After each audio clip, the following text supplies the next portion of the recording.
Hello, friends and neighbors, and welcome to BronxTalk. For more than a half century, the Northwest Bronx Community and Clergy Coalition was known for its commitment to building power for racial justice and economic democracy. Their extraordinary work in housing and in ultimately taking control of the Kingsbridge Armory are prime examples of how they build community. In fact, if you're quiet, you can practically hear the local community chanting, "Whose Armory?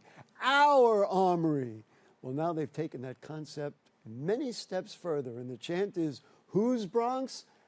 Our Bronx," because they've renamed the organization just that, Our Bronx. And in the process, they're expanding their reach in partnerships with organizations and communities all over the beautiful borough of the Bronx. Yes, beginning now, it's Whose Bronx? Our Bronx. Please join me in welcoming back to BronxTalk the Executive Director of Our Bronx, Sandra Lobo. Congratulations, and nice to have you back in Our Bronx. Thank you. And the Our Bronx Chief of Staff is Katherine Mella. Thank you for joining us as well. Thank you.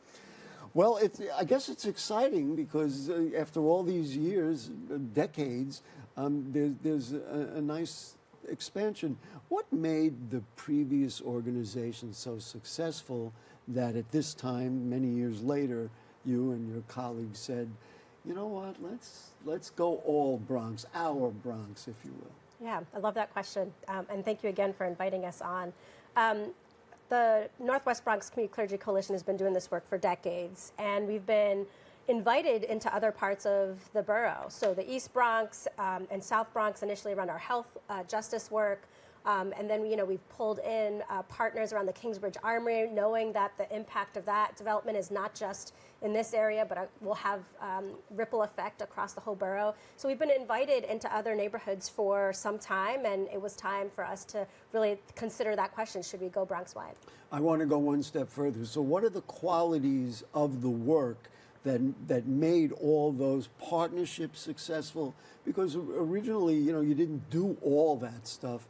But so what is it about this organization that works so well that you're able to now say, it's ours, it's all our Bronx? Well, when we say our Bronx, we mean belonging to the people of the Bronx, right? And our sister organizations, to be clear. You don't own it, we understand. Our ethos really is that we believe that the people most directly impacted by an issue should be at the center of decision making. And the campaigns that we're working on are not neighborhood level campaigns, right? They're borough-wide, they're regional campaigns. And so we really need to tap into our sister organizations and partners across the whole borough and the city and state when necessary. We'll talk about some of those, of course, with Katherine as well. Internally, what did you have to do to make this happen? And add staff, give staff new assignments, this is your jurisdiction. Or the organization that you have is in pretty good shape and you can just move it along. Yeah. So I think a big part of this transition really was the coming to our 50th anniversary and really kind of doing some discernment about what's working, what's not working. And the decision to go Bronx-wide was a very important one, and one that we took very seriously. We interviewed our members, our partners, our board members to come to that decision. And it's not going to be an expansion overnight, right? We are already working with partners across the borough, and we're not interested in taking over neighborhoods where there's amazing work already happening. But we believe, Gary, is that there needs to be deeper coordination and collaboration across the borough. We're often too busy organizing within our own neighborhoods to think beyond what's going on. And we know that the forces that are coming to the Bronx are planning on a regional level, and so our response requires that level of response. I listened very carefully, and you said, I think the key words, you talked to constituents, you talked to staff, you talked to people around, and this is, of course, how you've operated for 50 years, certainly the last 10 or 20 that you've been involved. Katherine, what are the needs that you see across the borough that you can address, that Our Bronx is going to take on and do as great a job with what you've been doing and now kind of expand it? Yeah, I think a lot of the challenges we see aren't new, and so part of the decision to go Bronx-wide, and also part of that decision was also merging with a sister organization, the the Bronx Cooperative Development Initiative was, as Sandra said, really thinking about the ways in which we're coordinating so that our impact is really focused and that we're really thinking about how we address the root causes of the issues that we're seeing so that, we can do our best to address, initial challenges, but that we're really spending the majority of our time actually addressing the underlying issues that are necessary to change the systems that are impacting our communities. I'm going to ask you about the BCDI in just a moment. But what are the issues? I mean, housing, Sandra mentioned healthcare. What are the kind of things that you think Our Bronx can really have even greater impact or in partnership with others to really help out? Yeah, our core areas haven't shifted. We're still focusing on issues like housing and health. And part of the reason why I wanted to name BCDI was because part of that decision to merge was really taking the economic development expertise of BCDI and planning and really merging that with organizing so that, as Sandra said, we're really thinking about the long-term planning and development needs that we need to think about. We need to shift the way development is happening in the Bronx, and so for us it's really critical. And then in this next phase to think about equitable development differently. What is it that BCDI has that has made it a good partner? Aside from Yorman Nunez, who is right at the center of it and has been part of this whole effort.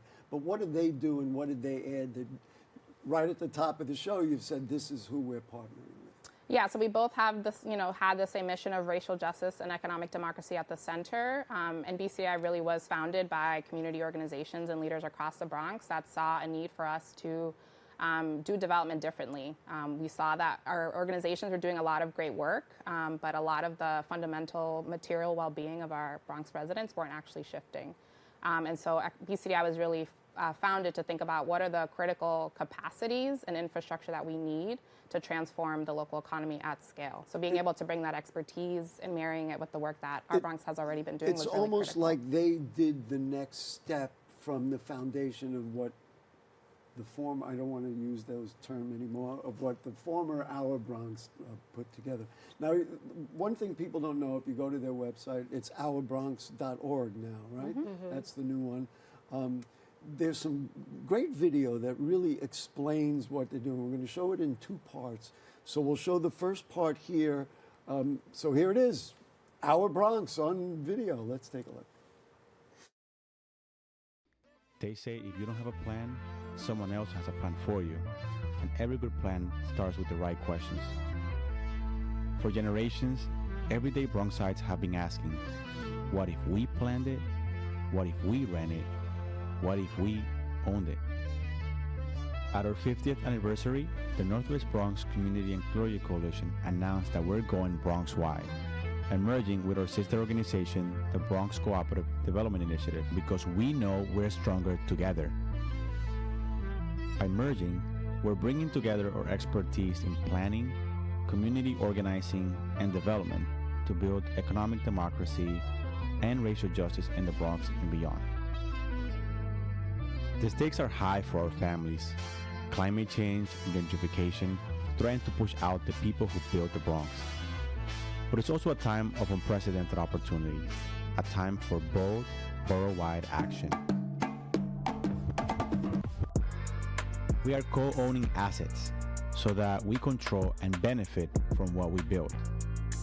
We are co-governing institutions so that decisions reflect our values and that people that are directly impacted by injustice lead the way. We're transforming systems with policies that challenge the status quo and reshape the future of our borough. Well, there you go. We'll see the second half of that. The Kingsbridge Armory is somewhat a center of focus. You mentioned that people say, hey, we saw what you did with the Armory. That makes a good relationship. What is the status of the Kingsbridge Armory now? We know that there was really good energy. There seems to be a new developer. Where are we at? Yeah, so hopefully the audience knows that last year we secured, Our Bronx secured 20% ownership of the Kingsbridge Armory, and I can talk about that in a second. And we also secured a community benefits agreement with the master developer, which is 8th Regiment Partners. And so for us, this year is really about implementing infrastructure to ensure that the CBA commitments will be followed through. So a great example, we had a workforce fair recently. We know that the project will break ground sometime next year, and there's a commitment to local hire. Well, it's our responsibility to really level up local workers, let them know that this is an opportunity that are coming, and support people, create that pipeline for local workers to participate in that. So that's one example. One of the things about that whole process, which was somewhat transformative and didn't quite exist in previous attempts to deal with the Army and all the other ideas that were out there, was you got a partnership collaboration with the EDC, with the city's EDC, whereas in the past they were kind of like, I'm not so sure this is going to work, but now they've been partners. So let's just talk about the importance of collaboration, especially even with large government entities. Absolutely. This last round was the first time that we had such an expansive visioning process around the Kingsbridge Armory. So, you know, we engaged over 4,000 people, young people, businesses, workers, tenants, all coming together to help create the vision for what we wanted. It's the first time, Gary, that we had community ownership included in the visioning process for the Kingsbridge Armory, and I think that was a real important part of why we were able to secure that ownership. Katherine, let's just bring you into this discussion. You've already had relationships. You talked about BCDI. Sandra mentioned that there are organizations. What's out there? What collaborations have happened, and what do you like? You can even make a pitch. Who do you want to say, hey, Our Bronx, we want to join you, we want to partner, we think that together we can do a better job? Yeah, one of our long-standing collaborations has been with the Bronx-wide coalition. So that's been a group of community. Bronx-wide coalition. Yes. So that reflects community organizations, faith groups, and labor that have been working together since 2019. First on a set of platforms around the federal, city, and state elections that were nonpartisan, and then we moved to co-creating a long-term economic development plan. And we've been able to expand on that actually with a partnership with the Bronx Economic Development Corporation and additional institutions, our local CUNYs, local banks, and other institutions to really ensure we have a cross-sector of different organizations across the Bronx that are working together toward a shared vision for what development can look like in the borough. Many of not-for-profits have obviously been on this show. I don't want to call anybody out or anything, but are there, either of you can answer this, are there organizations that you're saying, hey, that would be good, or are they local ones? I mean, I could name WEDCO and BronxWorks and all these wonderful organizations. Where is that at? I mean, do you want to call somebody out or not call them out? As part of the Bronx-wide coalition, we have WEDCO, we have Nostradamus, Youth Ministries for Peace and Justice, Mekong, NYC, Local 79. So we already have partners literally across the borough that are coordinating across building an economic development plan for the Bronx. You know, there's real brilliance in this, and if you've sat where I've sat for all this time, you hear individual organizations. The notion that the Bronx-wide coalition, but now it would really be formalized and you would take maybe a larger role in it, is very exciting to me, because, you know, we can make it happen. One of the quotes that I saw in one of your videos was that the Bronx is not burning anymore. The Bronx is booming. Explain what that. I'll start with you, and then she'll go next. How do you see the Bronx now? And is the Bronx booming? We know what all the bad statistics are, but what is booming about the borough of the Bronx? Yeah, often the Bronx is spoken about solely in all of the challenges and all the deficits. And so we're interested in really naming all of the assets that exist here that need to just be coordinated, leveraged, and working together toward a shared vision. We know the folks who live here care about this place, and we want to really think about the kind of impact that we have so folks can stay in the borough. Happily surprised. I attended, 2 or 3 of the listening sessions about the Armory. I was just energized by the number of people who came and really had ideas or really said, I want this in my community. This to me is what's booming in the Bronx, is don't mess with us. We know what we know who we That's are. right. We know what we are. There's one of you mentioned to me before the show about this fellowship. Talk. You want to talk about the fellowship? Yeah, we want to continue to ensure that organizing, which is at the core of our organization, continues to be a critical capacity in the work to ensure that those folks are connected and mobilized and really at the table to shape the future of their neighborhoods. And so we want to make sure that we continue to provide the resources for aspiring and current organizers to build those skill sets. So we just launched an organizing fellowship.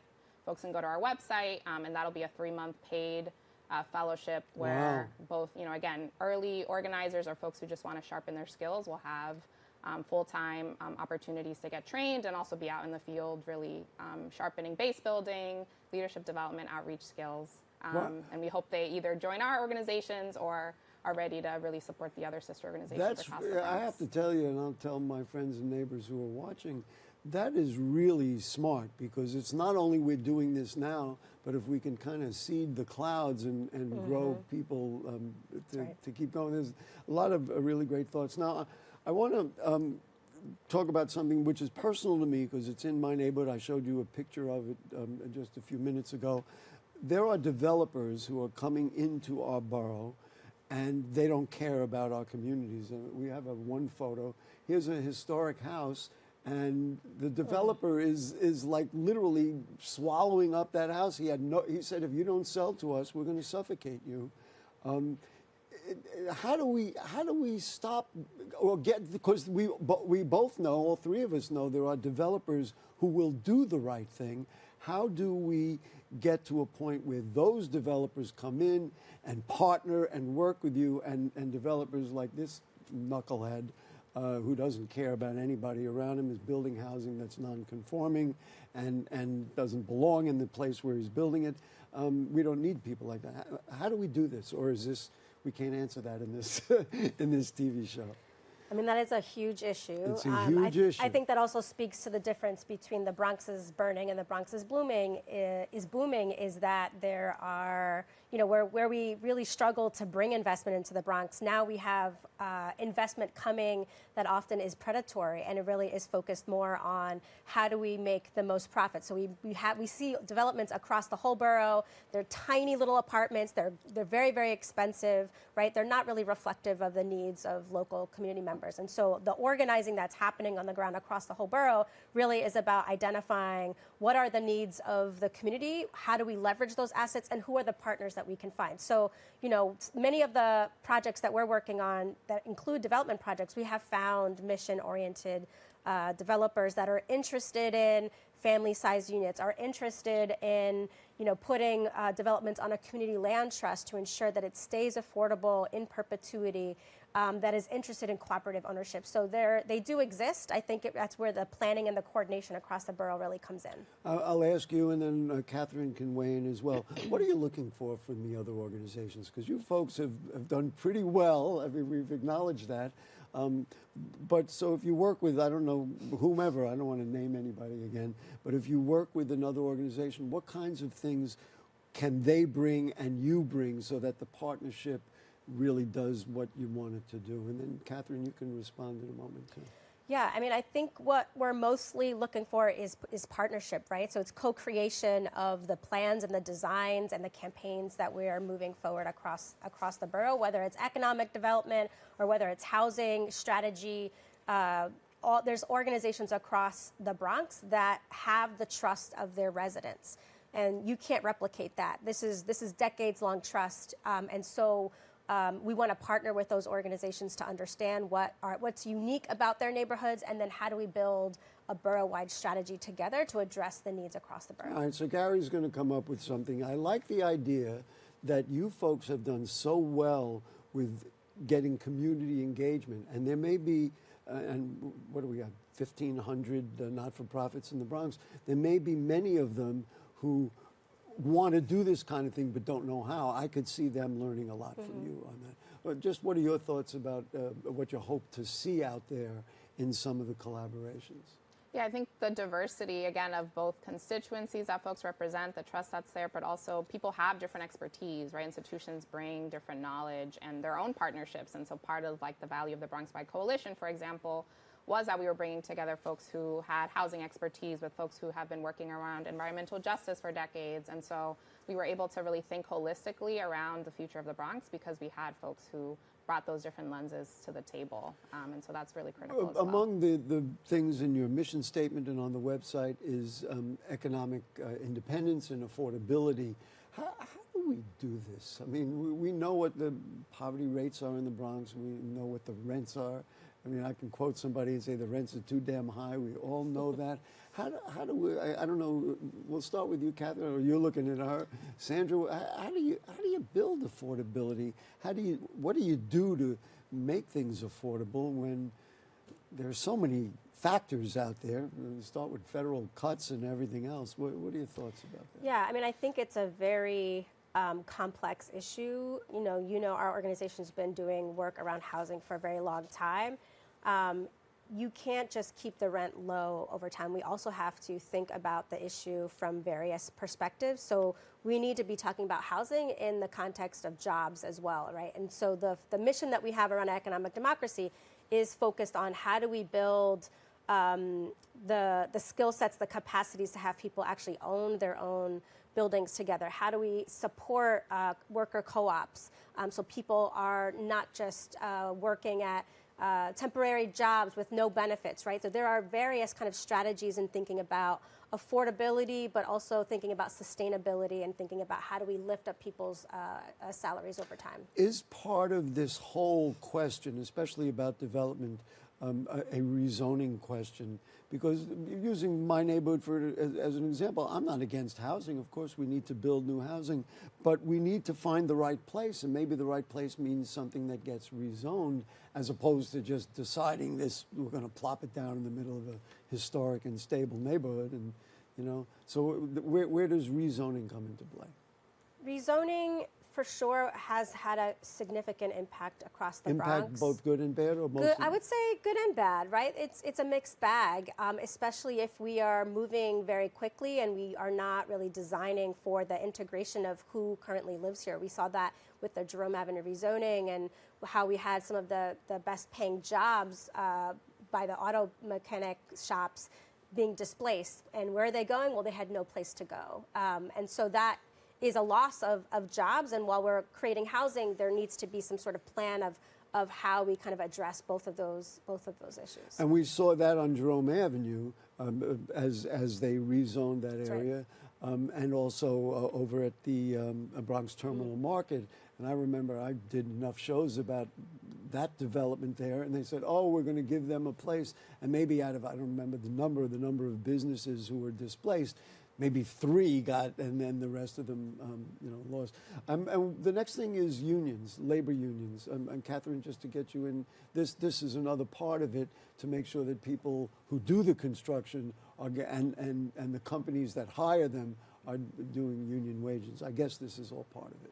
Yeah, when we talk about equitable development, we actually had over a decade ago, I believe, brought together organizations to co-create principles for development without displacement. And part of that was understanding, like, how are you responding to needs? How are community members actually helping to shape, like, what's going to happen? And then what's the quality of, the jobs there, right? How are you using local procurement to hire local businesses, right, to be part of the project as well? So there's a whole spectrum where we can really think about the role of equity, and labor and unions are really part of that. And the fact that you make these partnerships means more people will be speaking with the same language. Mm-hmm. I think that's a very big thing. And I have to say, I'll speak to the people in media, in BronxNet media, and all my friends in journalism and local media. They have to be partners in this too, because they've got to do what I'm doing today and report on this and explain why it's good. Let's show the second half of the video, and then I got a couple of quotes I want to take out of it, so let's do it. We have been asking the right questions. Today, we have answers, and we're building that future right now. It looks like constructing new, permanently affordable homes with the Bronx Community Land Trust. It looks like reclaiming our buildings from negligent landlords and transitioning them into responsible tenant ownership. It looks like preserving and upgrading our aging housing stock while ensuring it remains deeply affordable and resident controlled. It looks like sustainable economic development that invests in local workers and small businesses to green our homes and power our Bronx clean energy economy. The Bronx is home to 1.5 million people. That's as many as entire cities or even states. We have an opportunity to scale our successful strategies to have citywide and national impact. For too long, developers and landlords who don't live here have set the plans and reap the profits, while our families work low-wage jobs, pay high rents, and are being displaced. But we have a different blueprint for an economy built by us and for us. One where we have real power over our homes, jobs, and resources. One that keeps wealth in our communities and ensures our families thrive for generations to come. This is our Bronx.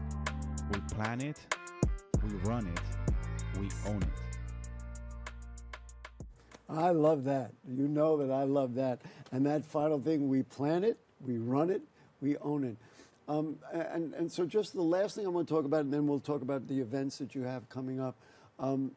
What I really like, so a friend of mine, Judy Gonzalez, in another video that you have said, organizations are a tool, it's the people who make a change. And I really appreciate that. And what I said to both of them while the video was playing, look at all the people who are involved. Characterize Bronx people as you see them, if you would. Who are these people, and what are they about, and why do they need to own it? I don't know what else to say. Yeah, I mean, our folks are resilient, they're innovative, and when we think about just the last several decades and all of the challenges that have come at us, the way in which our folks respond and still thrive in the midst of inequity, in the midst of challenges. We are creative people, and we know how to, resolve issues. And the whole we plan it, we run it, we own it, oftentimes the traditional ways of doing things don't serve our people. And I think what Bronx folks are really good at is creating alternative models that actually and good that's for what it's people. about. We have a gala, Katherine, we have a gala coming up. Tell us all about it. I think we've got a flyer we're going to show. What's happening? Yeah, our 52nd anniversary gala is on Friday, May 8th at 6 p.m. at the Andrew Friedman Home. We are going to be celebrating all of the major wins around the Kingsbridge Armory. And we'll be honoring folks, leaders, partners that really helped us. And then there's there. a summit in June. Yes. What is that? So the Bronx Economic Development Summit is the kind of culmination of the work we've been doing with partners to co-create a Bronx-wide plan, economic development plan. So it'll be on June 5th and 6th, also at the Andrew Friedman Home. We'll have speakers from across the country that have been doing community wealth building so that we can really learn from folks and then focus on what's happening here in the Bronx. Listen, good luck. When they leave here, they're going to be running. They're going to be doing the next thing.